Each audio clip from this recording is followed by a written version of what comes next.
couple of things that I remember, but I have more that I have some questions so that need to be answered, just so that everybody maybe gets a little bit more familiar with Grandma and Grandpa, and then with the uncles and aunts. I asked my cousin, who's not part of the Loewen family, what was one thing that he remembered of Grandpa. And then he said, was Grandpa the one that had air conditioning? What kind of air conditioning did he have in his car? I went a few times with him when he got more free. Little fans? I heard somebody say, Uncle Abe, or who said East? East.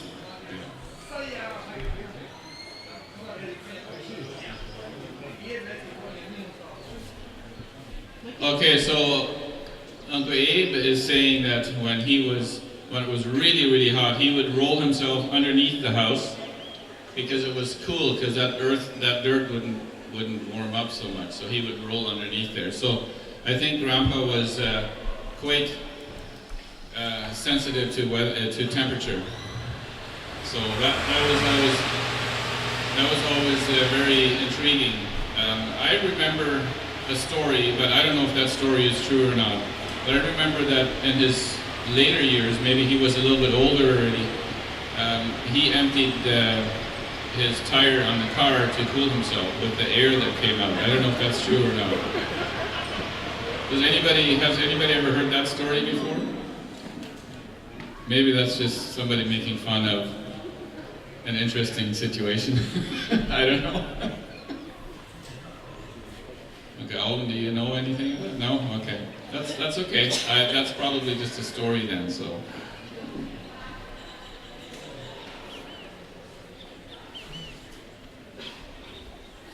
Does anybody have any other ways that Grandpa would cool himself when it was so hot?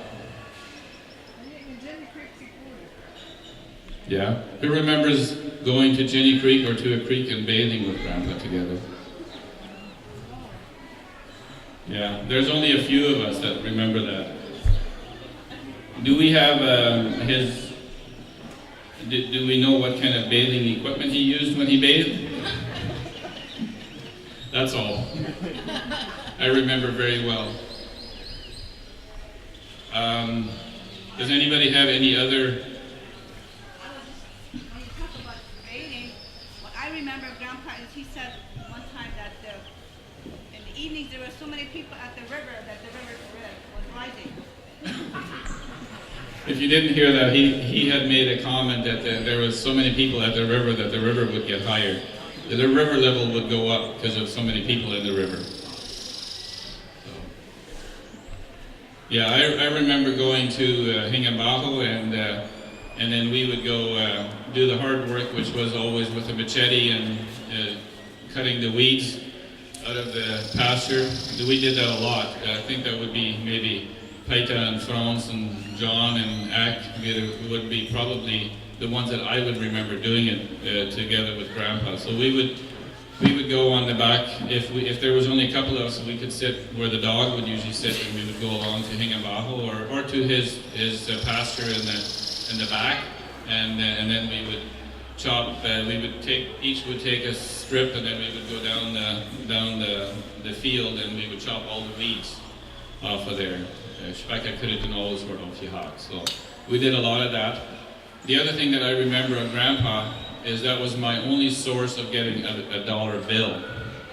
Grandpa would always pay you at the end of the day. He would always pay you either with a dollar bill. It would never be the quarters. You know how we parents always like to give our kids a little bit of quarters or whatever, but Grandpa would never pay with quarters. He would always pay with dollar bills, and that was very special. And he would even sometimes pay us with a $2 bill. So I remember that being a very special payment that we got at the end of the day. Even though we cried in the morning that we had to go help Grandpa because it was going to be hard work, at the end of the day he always rewarded us. So I think that was very neat. Yeah. And I had a couple of questions. What color eyes did Grandpa have? Green? I'm just going to mark it down because I don't know. Okay. How tall, what was the height? How tall was Grandpa? I thought he was quite short, but I don't know how tall he was.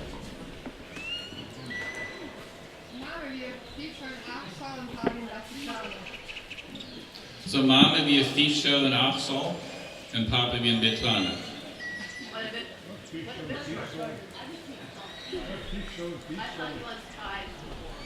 5'4" or 5'5". So he was quite short. So, okay. And I thought, you know, we all of us probably don't think of it because if you look around now, most of the people are, you know, are closer to 6. The guys closer to 6, and the women are maybe just under that. But yeah, I think that is an interesting fact. That comes from the Frisian side of my mother's. From the Frisian side of the tall. In the Frisian family, in the background there was a person who was 7 feet tall.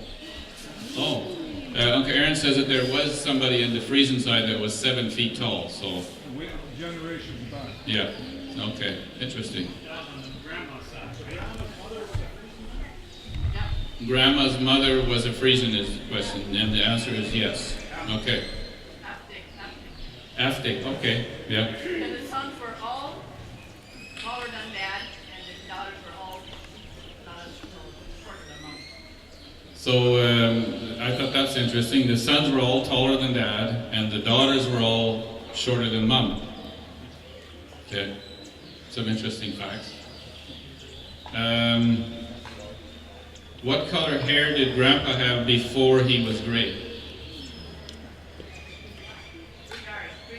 Dark? Quite dark? Okay. How about Grandma? Dark hair? Okay. How about color eyes for Grandma? What color eyes? Very much the same as Dad. Same? Okay. Grayish blue? Okay. I have a couple other questions here. What was Grandpa's favorite meal? Heinesup? Okay, do you know what was Grandpa's favorite meal? Gereibete vrijstuk? Okay.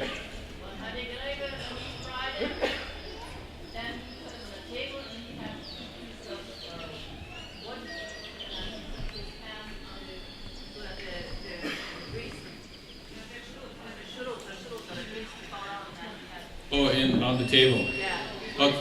Okay, so the pan was put on a slant on the table so that the grease would go to one side, so he didn't have to get as much grease. Lisbeth? Mm-hmm. Yeah.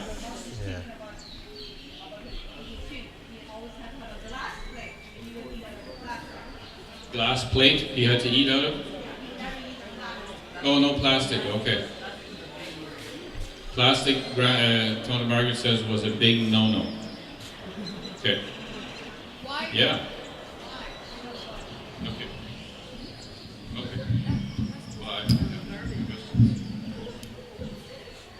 Okay, I should have done this earlier, but I'm not one of the brightest Loewens. There must be some bright ones around here, so. Here, let me tell you. He liked what? My dad liked fat meat a lot. We were visiting, my wife and I were visiting Belize, and my wife got the job of carving the meat. And my dad wanted to know, where did all the fat meat go?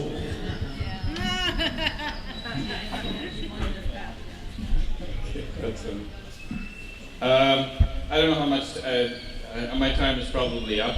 Is it almost up already? Yeah? Okay, so I had a couple more questions, but we'll do them another day. Okay.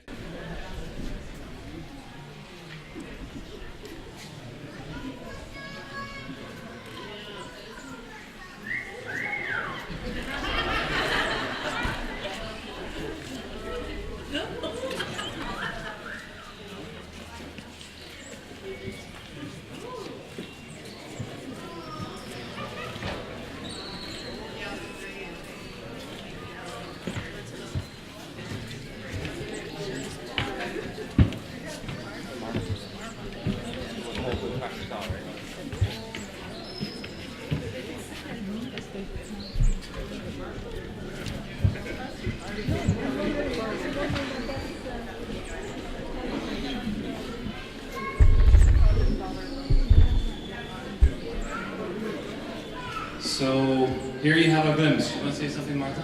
Grandma's too much behind. The grandmother's too much headed.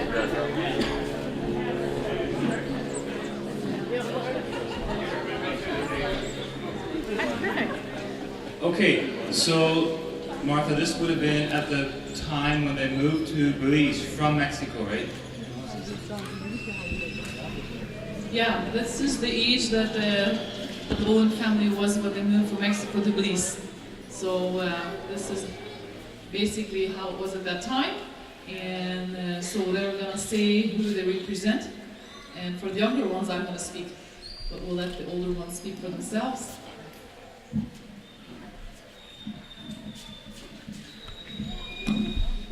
Yes, I'm representing Grandpa, age 46. I'm not age 46, but anyway, Grandpa. We moved to Belize for several reasons. The government was making their own plans for the Mennonites. One plan was they wanted to spread the Mennonites across the country to teach other natives how to farm because they were successful farmers, and the Mennonites didn't want to be spread out. And they were also speaking about making community halls and bringing in, demanding social security numbers and so forth. There were a number of things that didn't quite match our beliefs, so we decided we wanted to move back under English-ruled country. Belize was also under England, like Canada had been, so we decided to move to Belize. I am representing Grandma, and she was 44.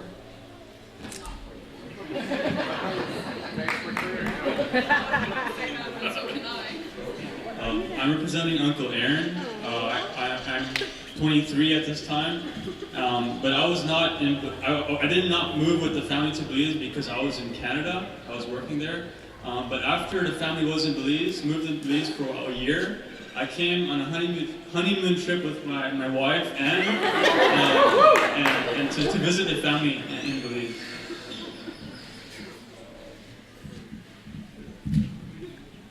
I'm here to represent Loewen, age 21. I am John Loewen, age 20. I'm representing Abe Loewen, age 18. I am representing Peter Loewen, age 17. I'm representing Betty Dewick, age 15.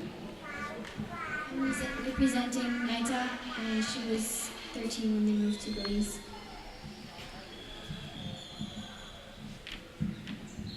I'm Tony, and I'm 11 years old. And I'm Alvin, I'm 10 years old. Okay, I'll speak for the rest of them. Okay, she is Tante Marieke, and she's 9 years old, and she is Tante Lina, she's 7 years old, and she is Tante Esther, she's 5 years old, and she's Tante Margaret, 3 years old.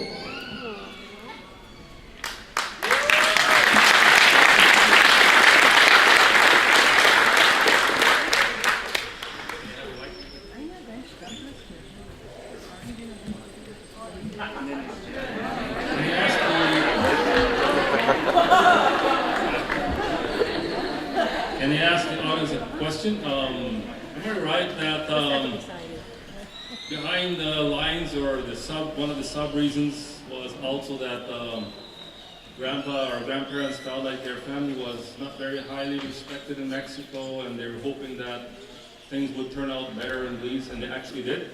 Yes. Is it true? Okay, so an underlying reason could also be that for moving to Belize. Okay, so now all of you are going to move down here, and then we're going to call up the uncle and aunts just to show, just to line it up, right? So you'll have to make enough room so that, how would we do, one line? So all the uncle and aunts, if you could come now and stand beside the person that was representing you. Beside or behind, depends your height.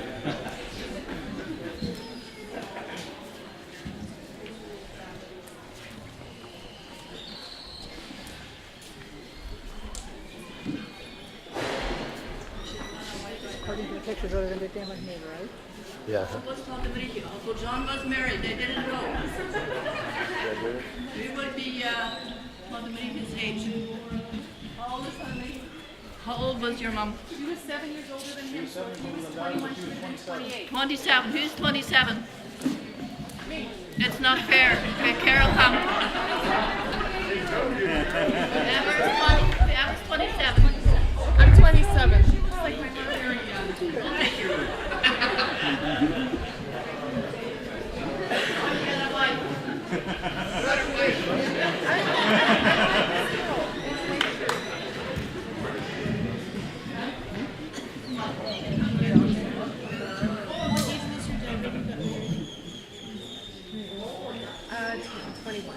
My mom was 20. Marianne, you should be representing. Should I? Yes. Okay. You come in. Yes. Here. Perfect. Not wearing appropriate attire.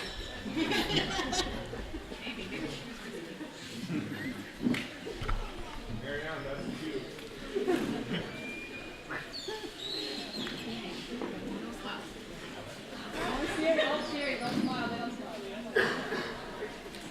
Okay, but now smile, just because it'll be better.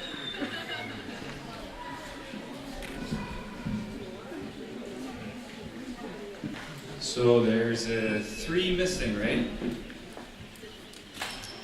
We can just think they're watching us from above. Is there 4? Okay. Go back to you. Yeah, the number might go up. I haven't thought into that. Oh, sorry. Give a little time for pictures and then we'll move on to the next thing. Is there anybody that would like to say something at this time? Something that would be fitting?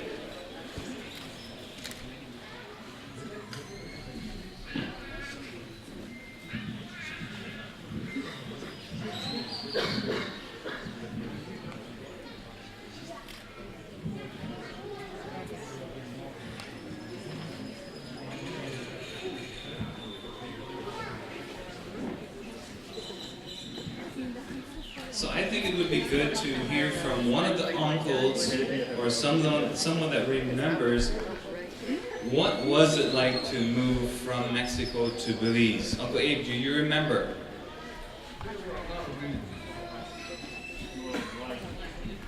No, what was it like? What was it like? Well, I was sent ahead because to build a house for my parents. I am Brother Menno. I came the first truckload actually. And we landed at the river Belize Famlia. It's a very, very hard trip. Like from Chihuahua, Parita, Chihuahua, we had nice buses all the way to Mexico City. And then from there, we took another bus, the Ario, which we had never heard about. And then we had one bus load, always one bus load. Then we came as far as Coatzacoalcos.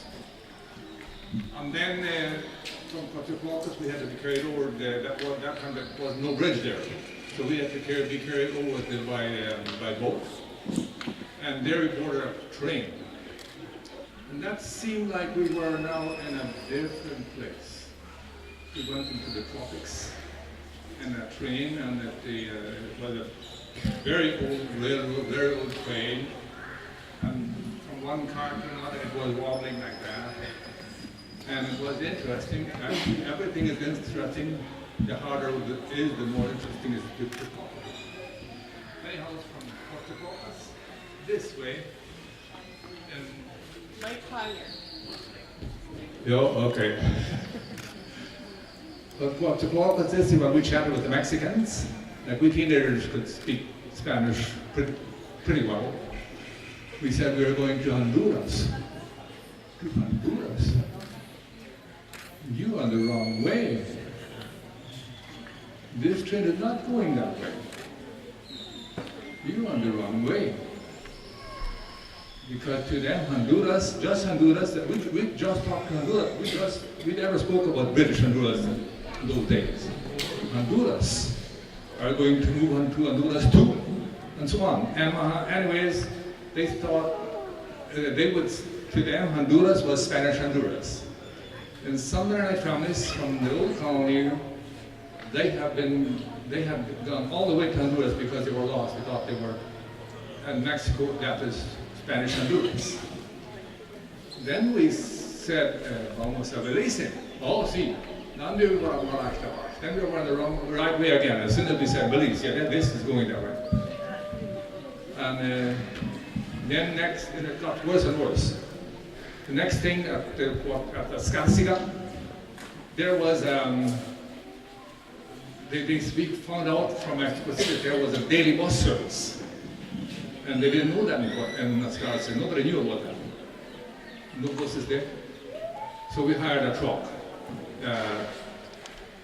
6-wheeler, and we teenagers, the truck was fully loaded with all our baggage and all our people.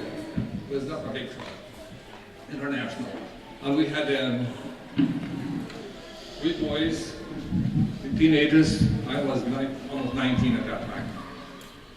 There was not space for us in the truck pad. We had to sit to the back all the way and hold ourselves on the rope.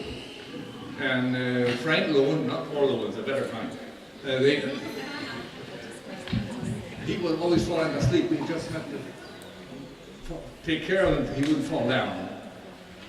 Anyways, and it took all day, and we were not used to that heat. Even our clothes were not thin enough for that. And then in Mexico at that time was custom to have, at the end of the straight pipe, to have a Y. And that flare is something like when these truck drivers use their motor brakes. And that was his RPM meter. The driver would, as soon as the truck would slow down, so it would stop flaring, he would shift lower. As soon as it was just a certain revs, it was flaring. As soon as it went slow down, he shift lower because it should flare all day. I never liked that flaring since. Since before, yes, but since I never liked it. And we finally came to Chetumal, and from there we took another truck to Belize, and so on, so on, so on. Any questions? Well, you want the reason I didn't even answer your question. What reason we had? Well, one thing was the weather. I mean, in Chihuahua, Mexico is semi-desert. See, we are often crop failures because of too much drought. And in Belize, they get rain. We wanted rain. We wanted a lot of rain. And in those days, we didn't know that a person can live better in semi-desert than underwater. So we were really disappointed all about it. All the many reasons why we moved to Belize, we were disappointed.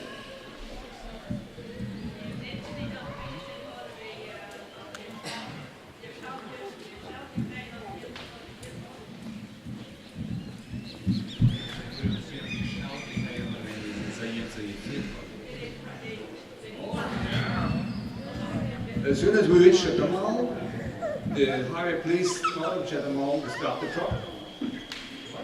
They saw us all burned red and dirty and really bad. So he said, well, even cattle would be hauled like that. Well, we are much tougher than cattle. Cattle would have died. Nobody else did. And then it took them right into the police station. So all of we burned people, most of the hats had flown off and they were jumped by the branches and the wind. They took us in. Finally, they let us, let the truck driver take us to a hotel. It's called a hotel.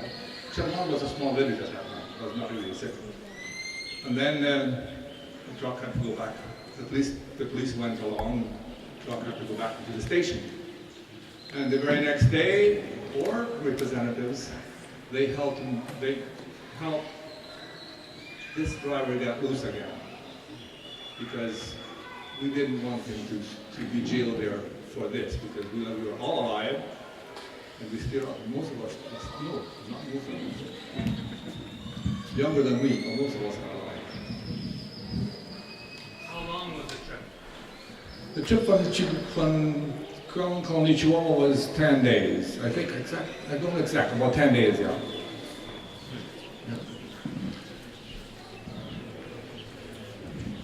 Okay, good. Thank you very much.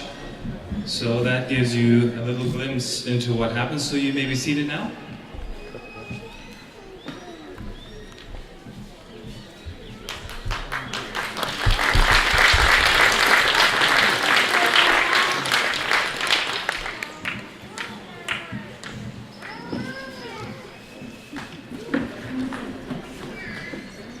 Okay, I'm here on a little bit of an education trip too, so I'm going to ask a couple more questions. Maybe going on to the uncles and aunts, I just had a couple of questions as well. Which of the uncles is the tallest? Uncle Aaron? Okay. Which of the uncles was the strongest? Okay, there's a pretty strong answer. That was Uncle Mano. Okay, somebody's asking who was the fastest? Tony. Okay. And we can go to the aunties. Which of the aunties is the tallest? Naita? How about the strongest? Tonalina? Okay.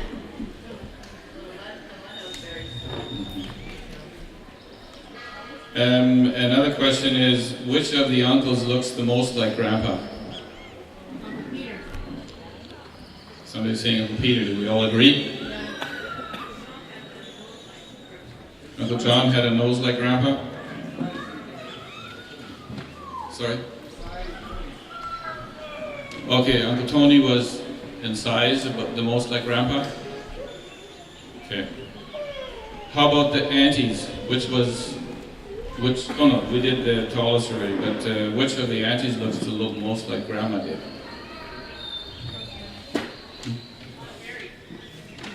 We have different ones. Lina, Mary. Who votes for Tante Lina? One. Who votes for Tante Mary? Okay, she wins. Okay. Just, it's just interesting to see where. Okay, so they're saying that would be Naita. Tante Naita would be the most. Who would say that Tante Naita looks more like Grandma than Tante Mary did? That doesn't look. I'm thinking face.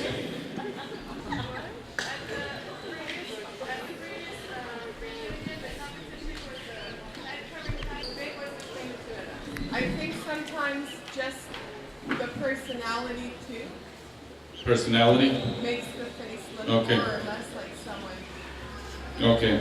So then let's go to that question. I was going to ask that too. Who of the uncles has the most like Grandpa's personality?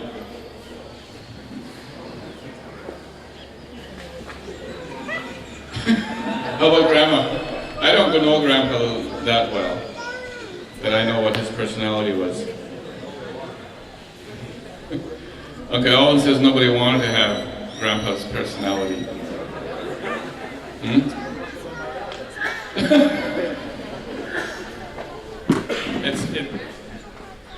It's not to bash anybody or anything like that. It's just to, it's just interesting to look. How about from the aunties? Which of the aunties would have the most like Grandma's character? Tante Naita? I remember Grandma as a very soft-spoken, generous lady. I don't remember much of her. Long hair. She had them down in the morning when we were there, stayed there, so that was, you would always see her long hair. I think her hair were down here somewhere when they were down. Okay, she could sit on her hair, so she had very long hair, but most of us will never have seen that, so She had very long hair. I remember that of her. Another question that I had that I needed answers, we were talking about, Abe was talking about the reasons why they moved from Mexico to Belize, but what were the reasons they moved from Canada to Mexico? Uncle Aaron, do you have an answer for us? Give us a few answers. There are actually many answers for why we moved from Canada to Belize. It was right after the Second World War. The young men could work for be conscientious objector, and there was a concern if there was another war that would not be allowed.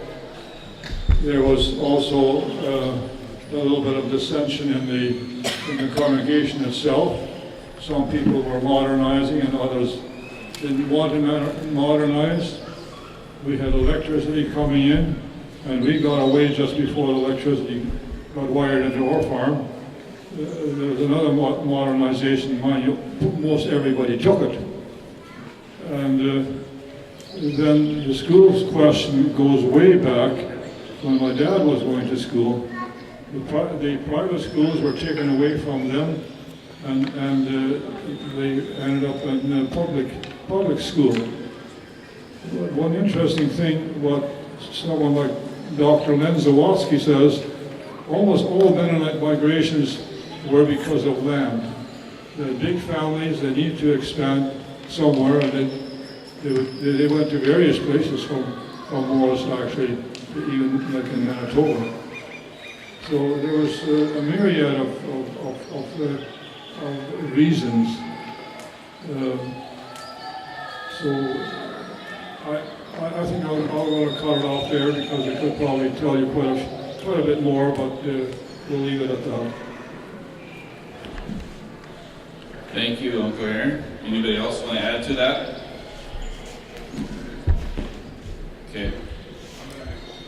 Okay, Albert has an announcement. Just going to make a quick announcement and then we'll continue for a few minutes. We're going to get ready for some logging activities. And one of the things that Norman brought some lily trees over here, and it has some original chewing gum that I know has chewing gum on it. So if when you come out there, have your kids try it if you that's a great experience. But we'll get ready over there now. Start getting ready.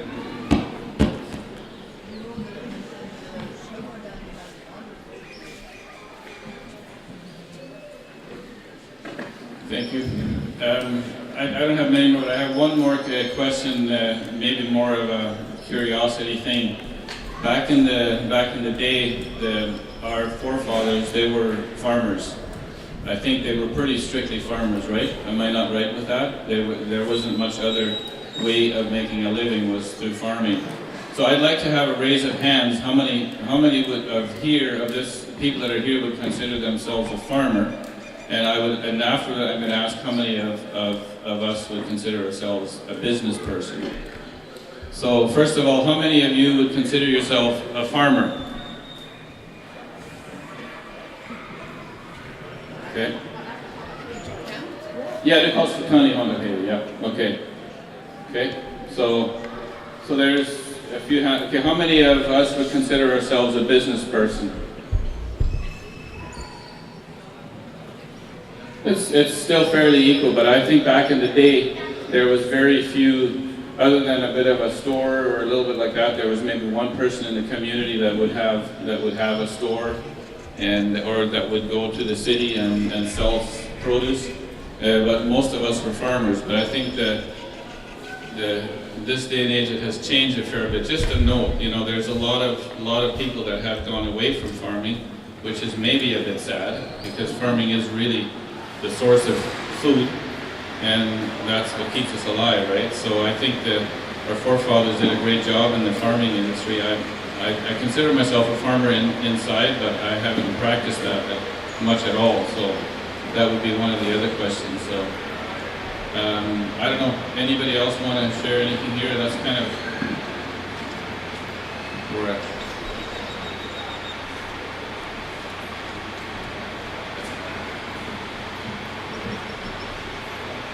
Keats, yay!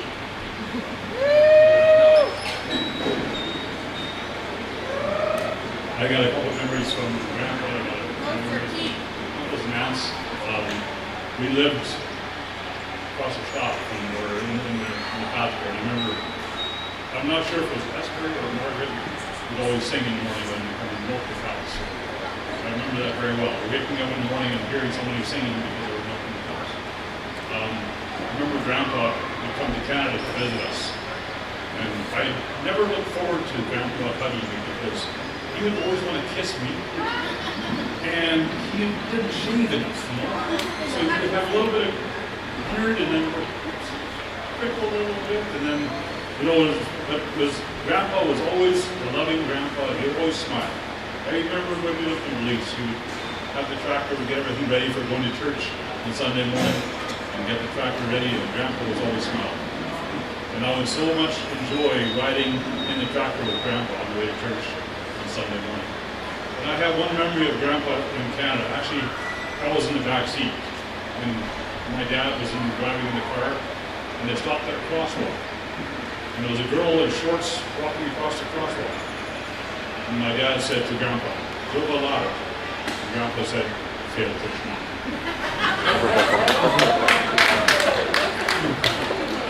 Okay, with Peter coming up here, actually, I hadn't written it down. I had actually one more thing. I'd like to. I don't know. I know the older part of the immediate, or I guess the Loewen family. You know, I know there was some married in, but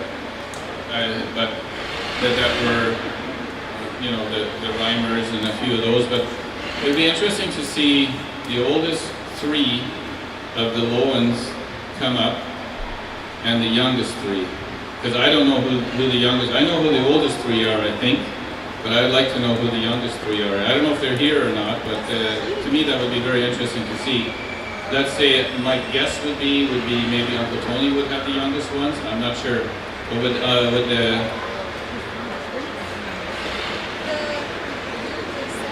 those Spanish will eat the gangsta hop?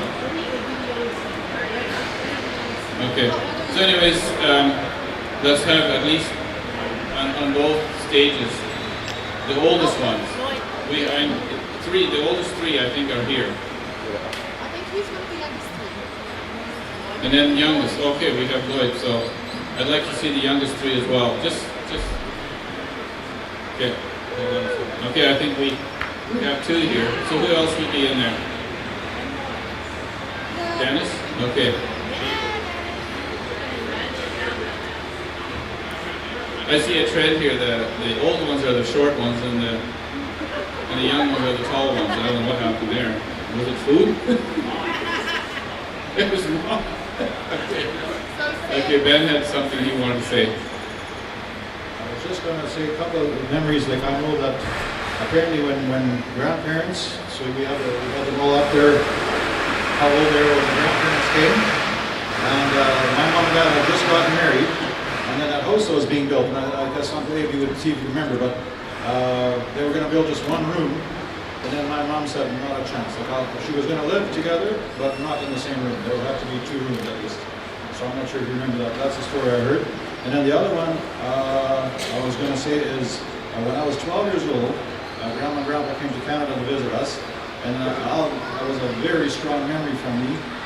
Grandma pleaded with me that I would know the Lord, and that I would not forget the Lord, and that how much God loved me, you know. And it was just the way she did it. She was just pleading with me that I would not lose that, and that I would know that the Lord loved me. You know? That's very good. Any of you six have anything to say on top of that? Okay.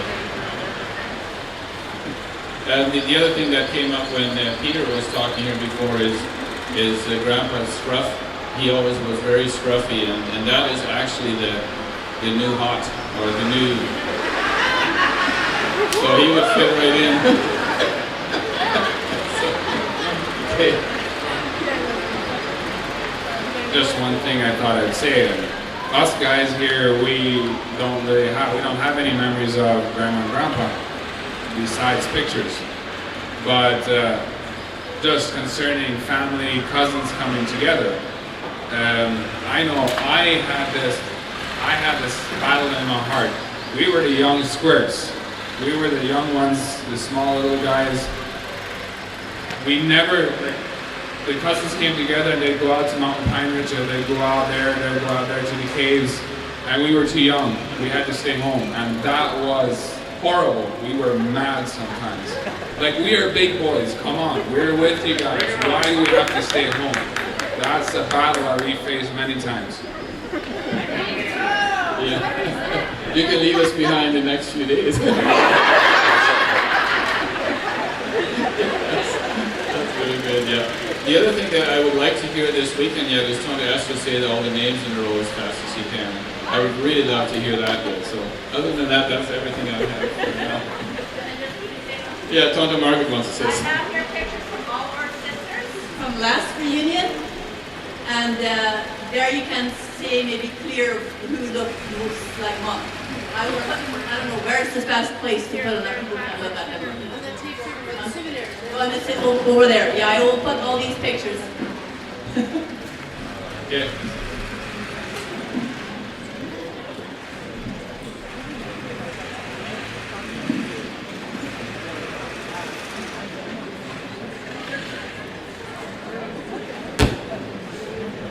Okay, so they're getting ready for the activities out there. I had one question. How did Grandpa wake up the boys in the morning? With the broom against the zweite Stock? How long would he bang? How long?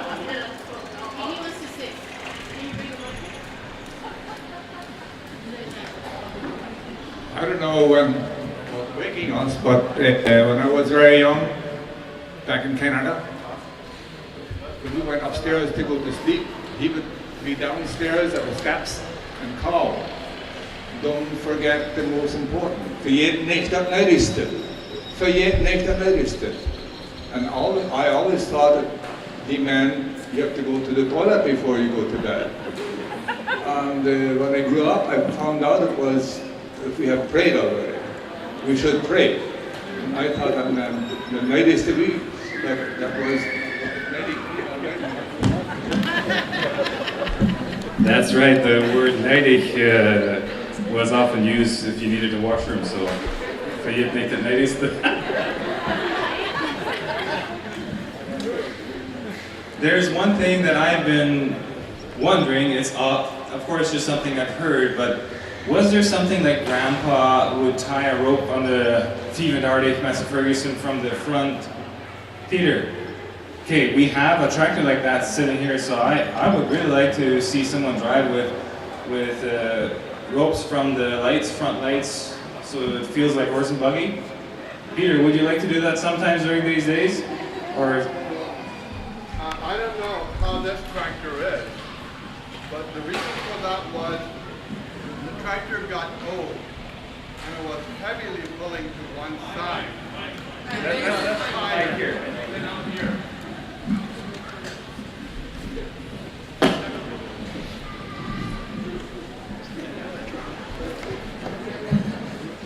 Well, the reason for that rope was because the tractor was old and it needed a wheel alignment or something. It was heavily pulling to one side.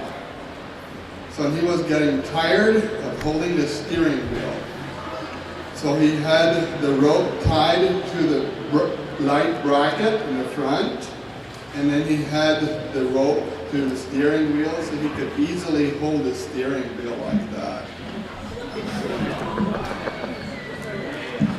thanks for that explanation. I always thought it was so he could have the feel of horse and buggy.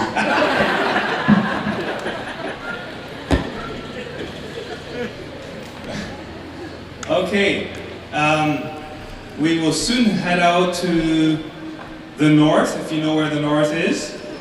Albert and Manel, some are getting ready. Klaus, you have something?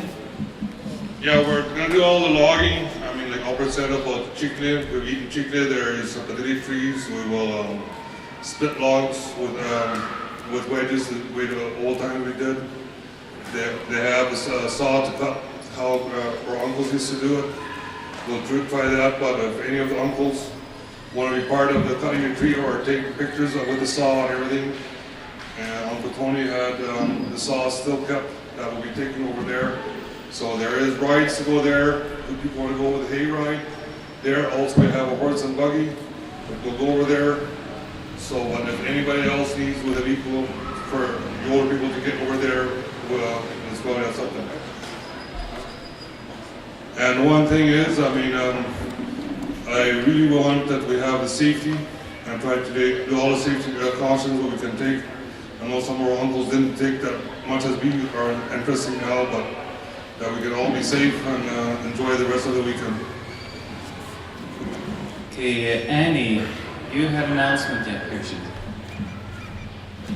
I just wanted to remind everyone to start signing up for the day trips. If you're going on any day trips afterwards, there's papers back there on the table by where the registration was. Paper for each day trip, so you can sign in your names, and then there'll be someone back there to take your payment if you want to pay for it. The souvenir booth is set up if you want to start buying your souvenirs.